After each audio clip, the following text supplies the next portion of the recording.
Apakah kalian pernah melakukan dosa?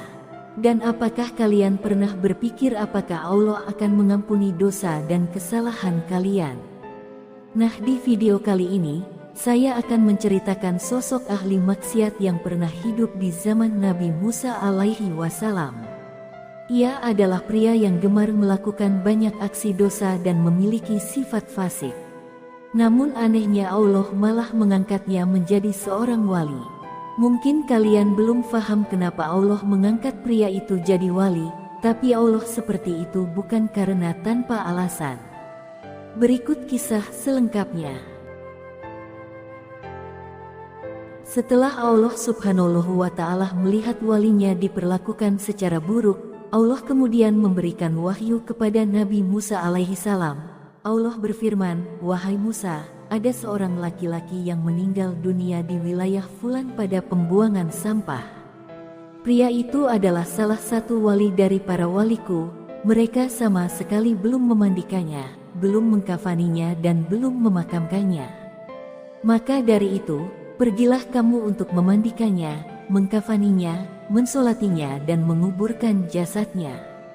Mendapati wahyu dan perintah dari Allah, Nabi Musa alaihi salam kemudian melaksanakannya.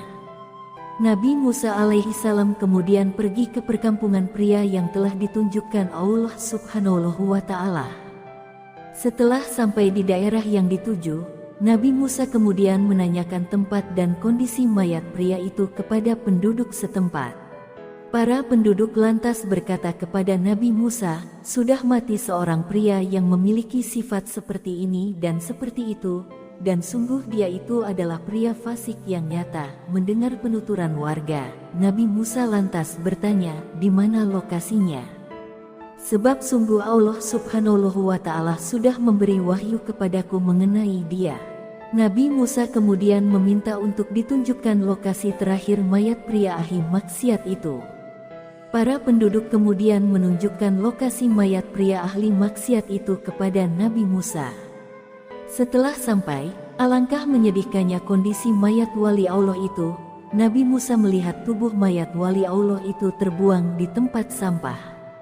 Para warga memperlakukan mayat seperti itu bukan karena tanpa alasan. Semua ini dikarenakan begitu buruknya amal dan perbuatan si mayat semasa hidupnya.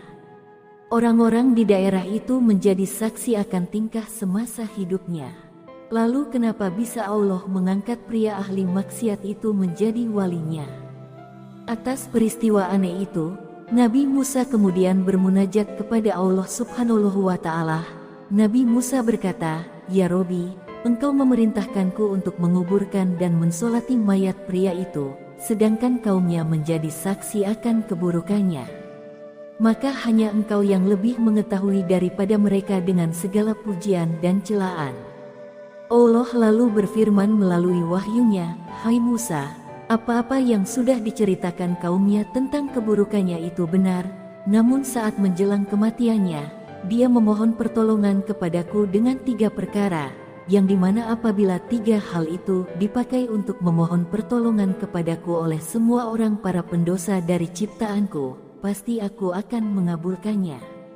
Maka bagaimana aku tak menyayanginya sedang dia sudah memohon sendiri, dan aku adalah zat yang maha penyayang dari para penyayang."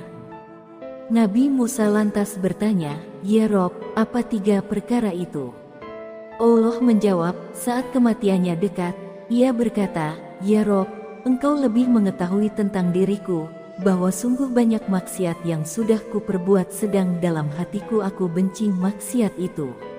Tetapi ada 3 perkara yang membuatku berbuat maksiat dengan membenci maksiat itu di lubuk hatiku, yaitu yang pertama adalah hawa nafsu, teman buruk, dan iblis laknatullah. 3 perkara itu yang membuatku terjerumus dalam kemaksiatan, maka Engkau lebih tahu dariku mengenai perkataanku, maka ampunilah aku, ya Allah." Kedua, pria ahli maksiat itu juga pernah berkata, "Ya Rob, sungguh Engkau tahu bahwa diriku sudah banyak berbuat maksiat dan tempatku bersama orang-orang fasik. Tetapi diriku suka berteman dengan para orang-orang solih, kesuhudan mereka, duduk bersama mereka lebih aku sukai daripada bangsa orang-orang fasik. Ketiga, pria itu juga pernah berkata, "Ya Rob, sungguh engkau mengetahui diriku bahwa orang-orang soleh lebih aku sukai daripada orang-orang fasik, sampai apabila diriku dihadapkan dua orang yaitu baik dan buruk, pasti aku dahulukan kebutuhan orang baik daripada orang buruk." Adapun dalam riwayat lain yakni dari Wahab bin Munabih mengisahkan bahwa pria itu pernah berkata, "Ya Robi, apabila engkau memaafkanku dan mengampuni dosa-dosa kesalahanku maka bergembiralah para wali-walimu dan abi-abimu. Dan apabila engkau mengazabku sebab dosaku, maka setan dan gerombolannya akan bersenang ria, dan para nabi dan wali akan bersedih. Dan sungguh aku tahu jikalau kegembiraan wali-wali menurutmu lebih disukai daripada kegembiraan setan dan bala tentaranya, maka dari itu ampunilah diriku. Ya Allah, sungguh engkau lebih tahu dariku akan perkataanku, maka sayangilah aku dan maafkanlah aku." Mendengar permohonan si pria itu, Allah lantas menjawabnya, "Aku menyayanginya, aku mengampuninya, dan aku memaafkannya. Karena sesungguhnya aku Maha Pemurah lagi Maha Penyayang, terkhusus bagi orang-orang yang mengakui akan dosa-dosanya kepadaku. Dan orang ini mengakui dosanya, maka aku mengampuni dan memaafkannya. Wahai Musa, laksanakanlah apa yang aku perintahkan, karena aku memberi ampun dengan kehormatannya teruntuk orang yang mensolati jenazahnya dan menghadiri pemakamannya." Dari penjelasan Allah Subhanahu wa Ta'ala inilah, kemudian Nabi Musa dapat mengerti akan alasan ahli maksiat itu menjadi wali Allah dan bisa mendapat pengampunan dari Allah. Nabi Musa lantas melaksanakan perintah Allah itu. Beliau kemudian memandikan jasad pria itu, mengkafani tubuhnya, mensolatinya dan mengkebumikan jenazahnya. Dari kisah ini, kita dapat mengetahui betapa besarnya rahmat dan pengampunan Allah kepada para hamba-hambanya yang mau bertaubat dan menyadari akan dosa-dosa serta kesalahannya. Pintu ampunan Allah sangatlah terbuka untuk para pendosa. Semoga kisah ini bermanfaat. Wallahu a'lamu bishawab. Wassalamualaikum warahmatullahi wabarakatuh.